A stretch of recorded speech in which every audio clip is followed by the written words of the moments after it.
When you picture ancient Greece, what's the first thing that pops into your head? Probably perfect marble statues, right? Ripped Olympic athletes, elite warriors, this whole culture that seems totally obsessed with physical perfection. But, is that the whole story? Let's dig in and see if the reality was, well, a little more complicated than that.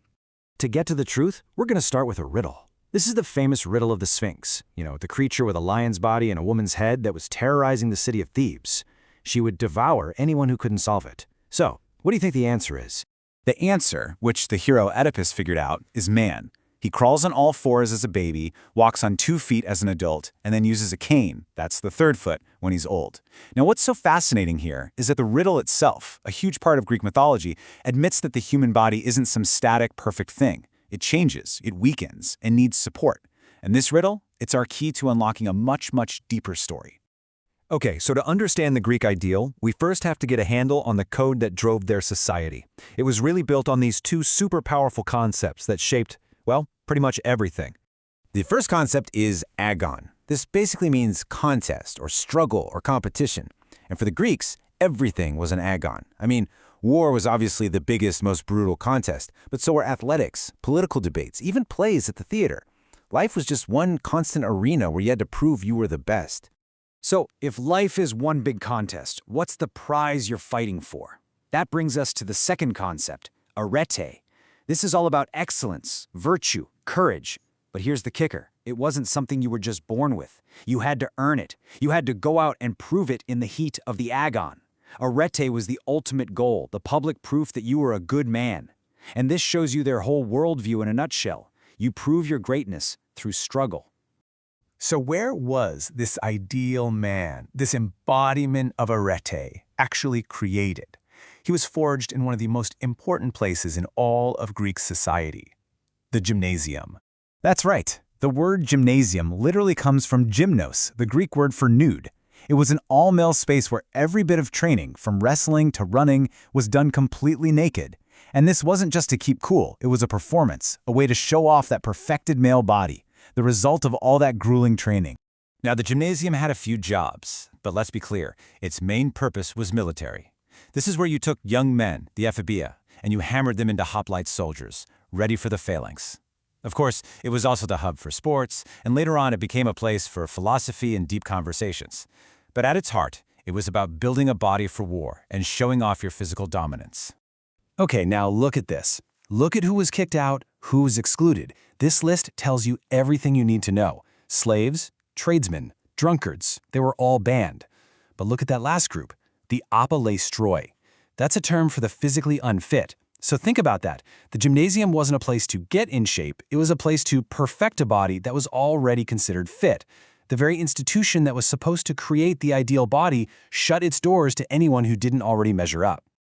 This obsession with physical perfection wasn't just an idea. It was embodied in real heroes and legends.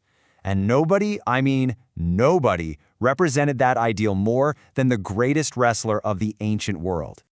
Milo of Croton. His story sounds like pure myth, but he was a real person, a man whose strength and achievements became the gold standard for every athlete who came after him. He was, quite literally, arete in human form. So how did he get so strong? Well, the legend is basically an ancient version of progressive overload. The story goes that as a boy, he started lifting a newborn calf onto his shoulders, and he did this every single day. As the calf grew into a bull, Milo's strength grew right along with it, until 4 years later, he was apparently strong enough to carry the full-grown bull through the Olympic Stadium. 6. That's the number. 6 times Milo won the Olympic wrestling crown. That's one of the most dominant careers in the history of sports, period. He also racked up another 17 titles at other major Greek games. The guy was so feared that opponents would often just forfeit rather than face him. He was the perfect athlete. But his story has this incredibly dark, ironic ending. When he was an old man, Milo saw a tree trunk that had been partially split open with wedges. Full of pride in his old strength, he tried to rip it apart with his bare hands. But his hands got stuck, he was trapped, and he was attacked and eaten by a pack of wolves. His death became this classic cautionary tale about hubris, a warning that even the strongest man in the world can't escape nature or fate. And Milo's story brings us to the most important question of all. We've seen the ideal, right? The perfect, powerful, sculpted body. But what about everybody else? What about the people who couldn't be Milo of Croton? Was this impossible ideal the only reality the Greeks were willing to accept? This is where our whole story takes a really surprising turn.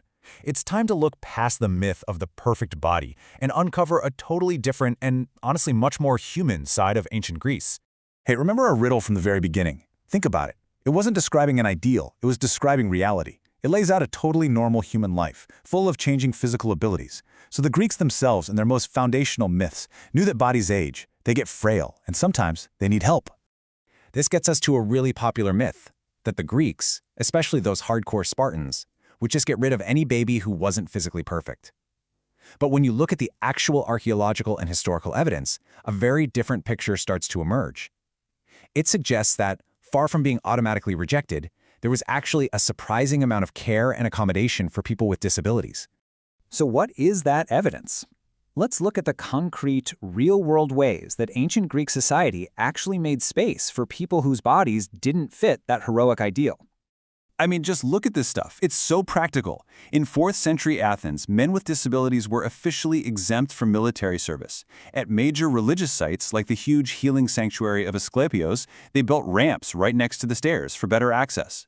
Archaeologists have found these specialized feeding bottles that were likely used to help babies born with conditions like a cleft palate.